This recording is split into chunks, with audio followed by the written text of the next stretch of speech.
Ibang kaunting ano lang, takot na ako, you know. Makarinig nga lang ako ng ambulansya, takot na takot ako eh. Bakit kailangan maging anak ako kung hindi naman pananagutan? Or bakit yung pamilya namin ganito? Bakit hindi pwedeng kompleto? Sugal lang kami umaasa, ganyan. Sabi ko, wala kaming kinabukasan ng mga anak ko. When will they experience true freedom from their adversities? Alamin yan dito sa The 700 Club Asia, #TSCA True Freedom. Susunod na.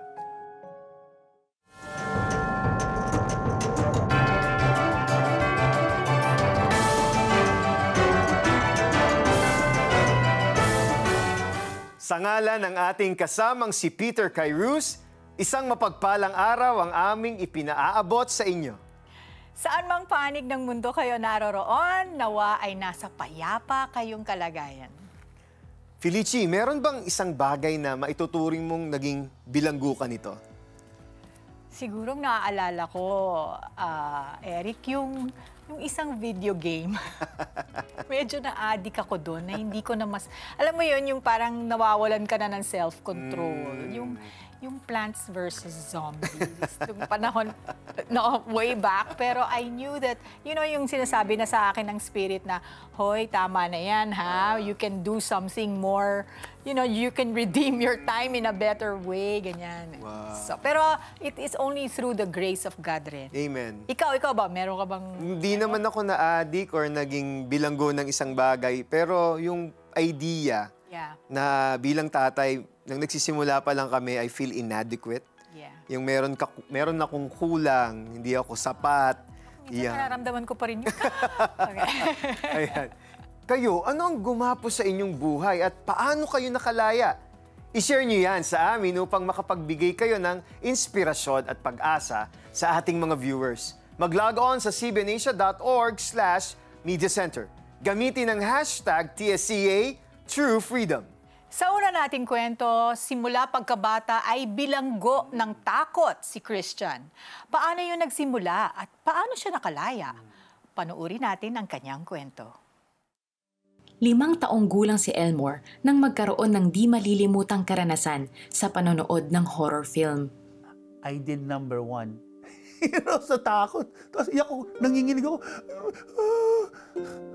Pinagtawanan pa nila ako. My dad, my mom. You know, sa halip na dapat, patayin na yung TV na yan, di ba? Walang nagsasabi sa akin, that's not real, or that's not, it's only a movie. Wala eh.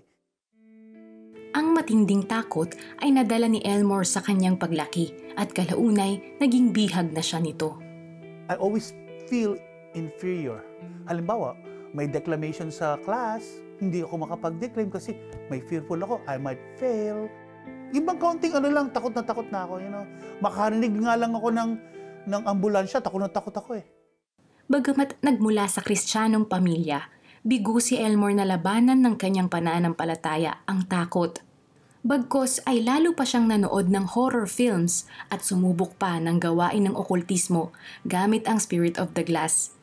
Para bang, okay, I'm a Christian, growing up, brownie points, good works. I think I'm going to heaven because of my good works and everything. Wala nag-explain sa akin na kailangan pala ipapasukin natin si Jesus sa ating buhay at tanggapin natin na siya yung ating tagapagligtas. Doon napasok ng dyablo ang kanyang buhay. He always say, I'm gonna kill you. Wala ka ng pag-asa. You cannot overcome this thing in your life. Just carry it until you die. You're not gonna have a breakthrough in your life. I believed it. Magkagayunman, sinagip ng Diyos si Elmore sa pamamagitan ng kanyang kapatid na nakatagpo ng tunay na relasyon sa Panginoon. Nung Bible study that night, sabi niya, no matter what you do, Christianity is not in the mind. It doesn't matter if you memorize all of these Bible verses in your life. What matters is that you accepted that you are a sinner and you cannot pay your life, go to heaven by doing good works. You need to have a personal relationship with Jesus. Jesus is knocking at the door of your heart. Let Him in now. Tinanggap ni Elmore ang kaligtasang mula sa Panginoong Hesus noong araw na iyon at naranasan niya ang tunay na kalayaan at kapayapaan sa buhay. I cried out to the Lord. That's the time that Lord, I open up my life to you. Lord, come into my life. Thank you. Now I know it's not by just mind faith. Now I know it's about you. Nagbuhos siya ng panahon sa pag-aaral ng Biblia at paglilingkod sa Diyos bilang keyboardist sa worship team ng kanilang simbahan. Di nagtagal, nanirahan na sa Guam si Elmore at kanyang mga magulang. Sa loob ng 17 years, nagtrabaho siya sa Guam bilang music teacher bago naging full-time worship pastor ng kanilang simbahan. Pero sa kabila ng pagiging aktibo sa gawain, may nakabaon pa ring takot sa puso ni Elmore. Lumantad ito nang siya'y magkaroon ng malubhang sakit sa puso. My blood pressure was 260 over 140. I have heart failure, AFib, and large heart bleeding. I might die anytime. This is what the doctor's prognosis. Even my doctor says you're supposed to be dead, Pastor. Medically, you're dead. So I was down, and then I went to my family and gathered them. Nagpapaalam na ako. Bagamat may pangamba, sumailalim si Elmore sa heart bypass surgery. Sa tulong ng Diyos, nagawang harapin at labanan ni Elmore ang matinding takot na naging susi sa kanyang paglaya. Unti-unti ay nakamit niya ang kagalingan. Hindi basta-basta mga kapatid yung fear. Kasi parang building blocks ng enemy. Uy, naku, mamamatay ko. No way. The Bible says that He have come that I might have life and have it abundantly. Since the Lord led me to that valley, na tinulungan ko ni Lord, ganito mo itong maatake natin itong fear na ito, anak. Kaya nga yung, how do you defeat a giant? I like what Pastor Joey Bonifacio said. Starve the giant in order for you to kill the giant. Sa kabutihan ng Diyos sa kanyang buhay, patuloy na nakapaglingkod si Elmore gamit ang talentong binigay ng Panginoon. Bukod sa nakapag-train siya ng mga bagong worship leaders ng kanilang simbahan, nagsulat din siya ng ilang worship at Christmas songs para sa kaluwalhatian ng Diyos. Ang dating alipin ng takot, ngayon ay isang malaya at magiting na sundalo ng Diyos, umaawit ng pag-ibig ni Kristo na pumapawi ng anumang takot. It's so free. Ang sarap. Whew. I could minister now and now I know how to manage my fear. Doon ko nakita, Lord, where I am weak, I am strong. I rely on you, Lord. Wow. Diba? Talagang makikita mo yung galaw ng Panginoon sa buhay ni Elmore. Ayaw niya na maging slave siya of fear.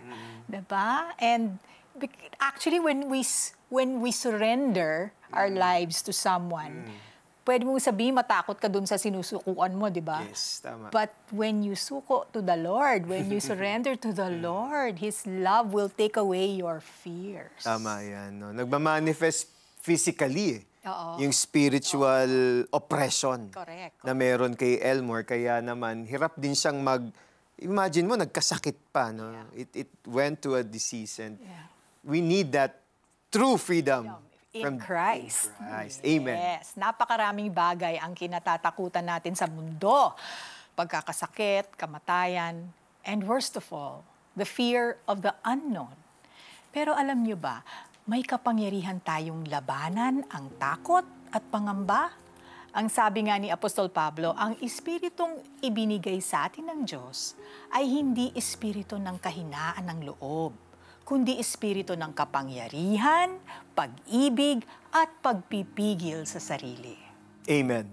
Walang anuman o sino man ang dapat nating katakutan sapagkat mayroon tayong mapagmahal na Diyos na pwede nating takbuhan sa harap ng panganib. Ang sabi sa Bible, ang Diyos ang ating lakas at kanlungan at handang sumaklolo kung may kaguluhan. Di dapat matakot, mundo'y mayanigman. Kahit na sa dagat ang bundok matangay, kahit na magngalit yaong karagatan, at ang mga burol mayanig, magimbal. Ganda talaga ng Tagalog. Mapapawi ang pangamba at takot natin sa anumang sitwasyon kung nasa buhay natin ang Panginoong Jesus. Fearless ang God natin at tunay tayong nagmamahal sa Kanya. Sinabi ni Apostol Juan, walang kasamang takot ang pag-ibig at pinapawi ng ganap na pag-ibig ang anumang takot. Hindi pa ganap ang pag-ibig ng sino mang natatakot, sapagkat ang takot ay kaugnay ng parusa. Nais niyo bang maging ganap ang pag-ibig niyo sa Diyos? Upang ganap kayong makalaya sa takot at pangamba? Isuko niyo ang lahat ng yan sa Panginoon. Isuko ninyo ang inyong buhay. Kung gusto niyong gawin yan, sumunod lamang kayo sa simpleng panalangin na ito. Panginoong Diyos, maraming salamat at ayaw mo akong mamuhay ng nangangamba at natatakot. Salamat, Panginoon, na ang iyong pagmamahal, Lord, your love has the power to take all my fears away. At ang pag-ibig na yan ay iyong ipinakita, Lord, nung ibinigay mo ang iyong anak na si Jesus sa krus para pagbayaran lahat ng aking mga kasalanan. Panginoon, salamat. Salamat sa pagmamahal mo na walang katapat at walang katulad. Tinatanggap kita ngayon bilang tagapagligtas ko at Panginoon. Tinatanggap ko ng buong buo ang iyong pagmamahal, Lord, at naniniwala ako na through your love, Lord, one by one, my fears will go away. Thank you, Father. Gamitin niyo ang inyong Holy Spirit to guide me from now on. In Jesus' name we pray. Amen. Amen. Kung tinanggap ninyo si Jesus bilang Panginoon at tagapagligtas ng inyong buhay, nasa inyo na ang tunay na kalayaan sa anumang takot na inyong hinaharap. Maipamumuhay nyo na ang sinabi sa Bible. Kaya't buong tapang nating masasabi, ang Panginoon ang tumutulong sa akin, hindi ako matatakot. Ano ang magagawa sa akin ng tao? Ibahagi nyo sa amin ang mahalagang desisyong inyong ginawa upang kapwa natin mapapurihan at mapasalamatan ng Diyos. Ang aming hotline number ay 8737-0700. Pwede nyo ring i-post ang inyong mga prayer requests at iba pang mensahe sa Facebook page ng CBN Asia. Pwede rin kayong makipag-chat sa amin, mag-log on lang sa aming website, cbnasia.org/mediacenter. Sa inyong social media account, gamitin ang hashtag TSCA True Freedom.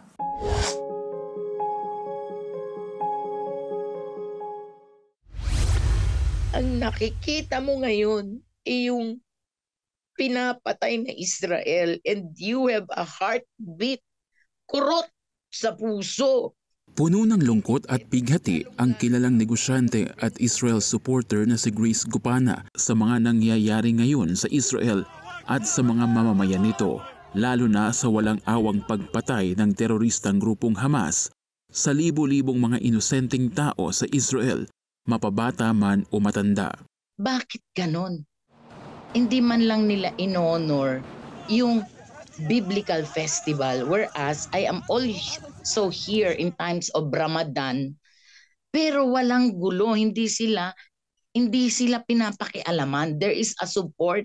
Naniniwala si Grace na ang nangyayari ngayon sa bansang Israel ay may kaugnayan sa napipintong pagbabalik ni Kristo.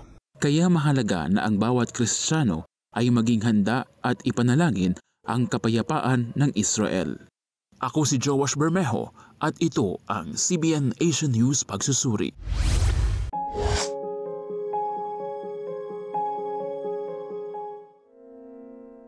Mula nang magtrabaho sa Abu Dhabi bilang tagaluto sa bahay, walang araw na hindi inisip ni Nori ang mga anak na nasa Pilipinas. Umiiyak ako, tapos ang hirap siguro mga 3 months din na ganun, pero sabi ng ate ko, hindi ka pumunta dito para umiyak ng umiyak. Sabi niya, nandito ka para mag-work. Maliliit pa kasi ang 3 niyang anak noong mapilitang mag-abroad si Nori taong 2003. Walang trabaho noon ang kanyang asawa. Noong time na yun, wala po siyang stable job. Talagang minsan meron, minsan wala. Sa sugal lang kami umaasa, ganyan. Sabi ko, wala kaming kinabukasan ng mga anak ko. Dagdag pahirap pa kay Nori ang isang katrabaho sa Abu Dhabi na hindi niya kasundo. Salbahe siya, yung kahit pagtulog pa yung amo ko, wala siyang ginagawa, ako lahat nagtatrabaho. Pero siya lagi napupuri ng amo ko dahil nga nagsisip-sip siya. Sa kabila noon, pinagbuti ni Nori ang trabaho hanggang sa makuha niya ang tiwala ng kanyang employer. Matapos ang 2 taong kontrata sa Abu Dhabi, nagdesisyon si Nori na bumalik na sa Pilipinas para maalagaan ang mga anak, lalong-lalo na ang bunsong si Carlo. Dapat ako pa yung nag-aalaga sa kanya. Dapat ako pa yung nagpapaligo sa kanya at nagpapakain. Talagang kinonsensya ako ni Lord na hiniling-hiling mo yung anak mo na yan na magkaanak ka na lalaki tapos iiwanan mo. Ginawa ni Nori ang lahat makabawi lang sa bunsong anak. Pero di nagtagal, dumating ang isang malaking pagsubok. 2006 po nung ma-diagnose po siya na may brain tumor siya. Sobrang sakit, halos talagang ikamatay ko nung malaman ko na may sakit siyang brain tumor. Kasi alam ko pag brain tumor, mamamatay, mawawala. Nagpabalik-balik sa ospital ang pamilya ni Nori dahil sa ilang beses na operasyon kay Carlo. Pinagsisihan ko yung pag-abroad ko. Kasi hindi ko siya nakasama pala ng matagal. Marami pa pangarap yung anak ko. Gusto niya pang mag-pilot. Sa pagkadesperado para sa buhay ng anak, nagagalit ako kay Lord. Sabi ko, bakit binigyan mo kami ng ganitong problema? Bakit yung anak ko pang pinakamamahal ko? After namin doon sa sa hospital na magdasal, hindi ko alam, may tao palang nakarinig. Nagpakilala siya, narinig niya raw ako na sumisigaw, na may malaking problema. Kaya sinundan niya ako. Sabi niya, alam mo ba na meron nga dyan yung anak niya, pilot na, pero nawala pa, sabi niya. Saka alam mo ba na ang buhay natin hiram lang? Hiram lang din buhay ng anak mo, hiram lang din ang buhay mo, na pwedeng bawiin ni Lord anytime. Sabi niya ganun sa akin. Parang doon ako nagising. Nagsisisi talaga ako, sabi ko, Lord, sorry. Sa prosesong iyon, ipinadama ng Diyos kay Nori ang kanyang pag-ibig. Isang grupo ng mga Kristiyano ang dumating sa ospital para maging katuwang niya sa pananalangin. Doon nakilala ni Nori si Jesus na tagapagligtas at tanging pag-asa. At one time po na dinala na lang din po yung pa ako sa church na talagang sinuko ko kay Lord lahat. Umiyak ako ng umiyak. Humingi ako ng tawad sa lahat ng mga kasalanan ko. Unti-unting natanggap ni Nori ang kapalaran ng anak at ipinaubaya sa Panginoon ang mga problema. Sa loob ng 1 taon, sumailalim sa 8 operasyon si Carlo, pero naging kritikal ang lagay ng bata matapos magkaroon ng komplikasyon sa baga at kidney. Ramdam ko na mawawala na yung anak ko. Kasi nung pumasok ako sa ICU, kita ko yung anak ko, hirap na siya. Tumutulo yung luha niya. Sabi ko, anak, pinapayagan na kita. Sabi ko, narinig niya sa akin for the last time na pinapayagan ko na siyang umalis, mag-let go. October 2007, pumanaw na ang bunso ni Nori. Talaga pong process talaga ni Lord kasi noong time na kung kukunin niya nung mas maaga, galit ako kay Lord eh. Inunti-unti ni Lord talaga na na matanggap ko muna bago niya kinuha. Sa kabila ng hinagpis, marami ang nakaalala at nagpadala ng tulong sa pamilya ni Nori. Naging daan na rin ang kanilang pagsubok para makakilala sa Diyos ang kanyang mister. Nung binigay ko yung buhay ko kay Lord, nagbago ang buhay namin. Sa Kanya kami dumepende. Sa Kanya kami umaasa. Nagpatuloy si Nori sa espiritual niyang paglalakbay at naging aktibo sa ministry hanggang sa siya'y makabangon. Nagbibigay kami ng food. Naisip ko, gagamitin ako ni Lord kasi eto nangyari sa akin to na na-experience ko din kung paano ko tinulungan ni Lord at paano ko din napatunayan na may Diyos talaga. Kaya pwede kong i-share sa mga parents na may pinagdadaanan katulad ko. Makalipas ang 2 taon, sa parehong buwan na pumanaw ang anak na si Carlo, ay nagsilang muli si Nori ng isang lalaki, si David. Ngayon, isang pamilya silang naglilingkod sa Panginoon. Hindi na rin kailangan pang mag-abroad ni Nori dahil nabiyayaan sila ng online business at catering service kahit na may pandemic. Ngayon, lahat ng ginagawa ko, talagang true prayer na kay Lord lagi sa Kanya. Sa Kanya dumadaan. Kumpara dati no na wala akong Diyos, wala akong dasal-dasal, gaano, pero takot sa lahat ng bagay, magkakasakit lang, di mo alam. Samantala ngayon kung magkasakit, andyan ang Diyos, andyan si Lord. Alam mo, hindi ka papabayaan. Yung finances, alam mo, nandiyan si Lord kasi may Diyos ka, may bibigyan ka niya ng tulong. Felicino, sa maikling buhay ni Carlo, ginamit siya ni Lord sa buhay ng buong pamilya para makaranas sila ng true freedom. Amen. You know, losing a child is devastating to parents. It causes overwhelming sadness and despair that may last for years. Ito na marahil ang pinakasukdulang trahedya para sa mga magulang. Kasi kung mawalan ka ng trabaho, pwede kang maghanap ng bagong trabaho. Kung malugi negosyo mo, pwede kang magsimulang muli. Pero kung anak mo ang mawala, parang you lose part of yourself. Kung naranasan man niya ni Nori, naging napakabuti ng Diyos sa kanya. Pinalitan ni Lord ang yumaong anak sa eksaktong petsa na kinuha niya ito makalipas ang 2 taon. Kung nararanasan niyo ngayon yung pinagdaanan ni Nori noon, ito yung oras para lumapit kayo sa Diyos at siya ang magpapalaya sa inyo. Ang sabi nga sa Psalm 118:5, "In my anguish I cried to the Lord, and He answered by setting me free." At kung gusto mo maranasan ang tunay na kalayaan, pwede tayong lumapit sa Panginoon ngayon.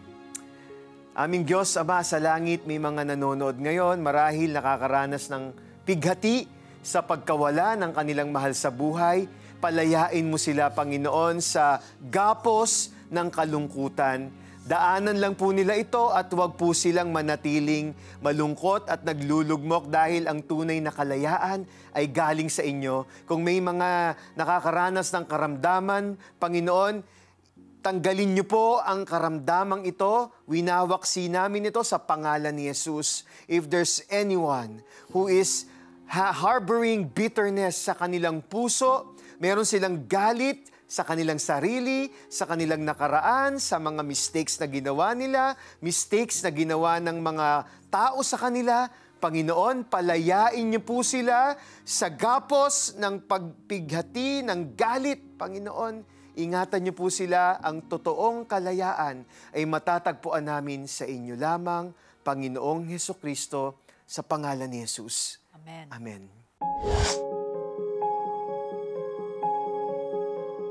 For the past 29 years, CBN Asia has been proclaiming Christ and transforming lives. We couldn't have done it without the help of our partners. We invite you to continue the journey with us and be a blessing to others. For your donation of 2,500 pesos, you will receive a limited edition CBN Asia statement shirt. Together, let's proclaim that God is good. Be a CBN Asia partner today.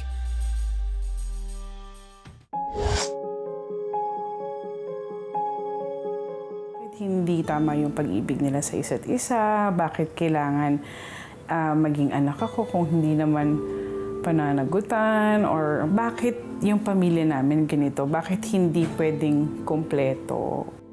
Iyon ang mga katanungang bumagabag sa murang isipan ni Jovi magmula nang lumisan ang kanyang ama.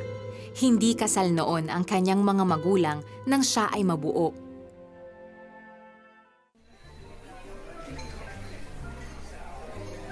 Ang naipagkait sa kanyang panahon at kalinga ay natagpuan niya sa mga lalaking halos doble ng kanyang edad o di kaya'y may pamilya na. As long as happy ako at hindi naman nila alam, I don't have to explain myself to other people, okay naman eh. It feels so securing that somebody loves you. Hindi pa natapos doon ang paghahanap niya ng sagot sa mga tanong sa buhay. Nakipagrelasyon din siya sa kapwa niya babae. You're like trying to test both worlds, parang ganon. So I figured out na I'm emotionally filling that tank that I have inside. So whoever gives that, I get to fall for that person. Taong 2011 nang magtungo sa Dubai si Jovi upang maghanap buhay. Naranasan niyang kumita ng malaki sa isang industrial company doon. Kaliwat kanan ang kanyang naging paggastos sa akalang mabibili nito ang hangad na kaligayahan. Ngunit patuloy siyang nabigo. Sa halip ay nabaon pa siya sa utang at hindi makabayad sa mga credit card. Sa panahong luha na lamang ang kanyang masasandalan, panibagong tanong ang kanyang naibulalas. I am seeking the Lord. What is the purpose of this life? What is this life about? What else would I do to have this love, to have this completeness? That's about 2014 that I really seek the Lord. Naimbitahan siya ng isang bagong kaibigan na magtungo sa simbahan.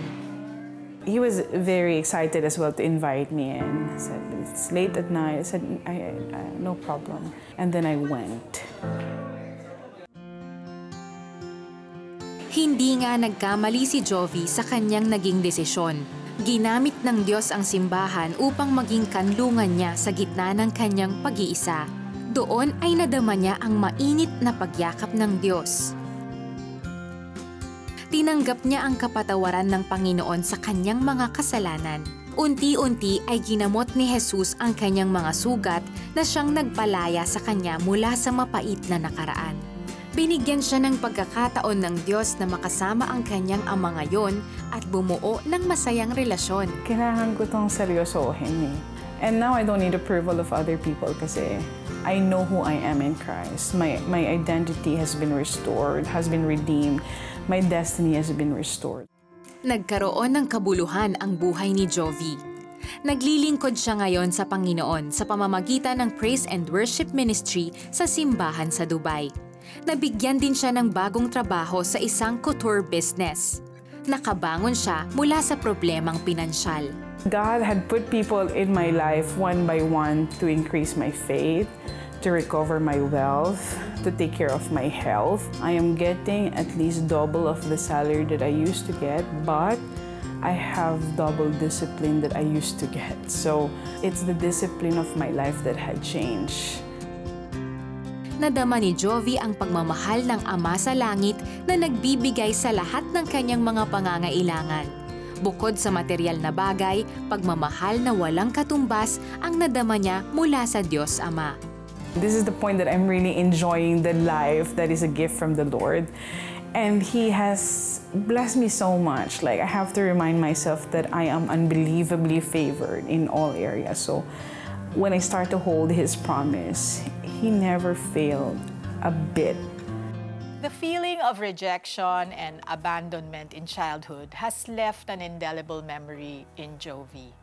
In an effort to find love and acceptance, she engaged in sexual sins and other unhealthy behaviors that almost ruined her life. But thank God, she came to know the saving power of Jesus Christ that freed her from all her unrighteousness.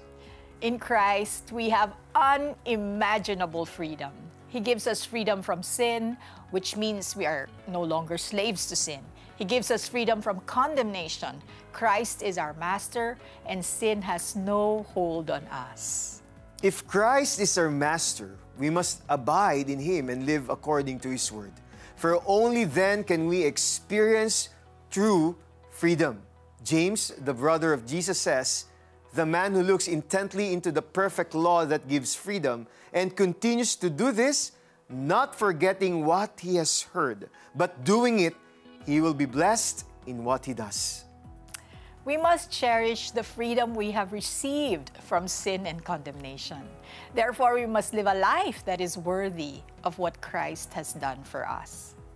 Thank you all for watching. We hope that you have been inspired and given renewed hope by all the stories we featured on the show. God bless you more and more.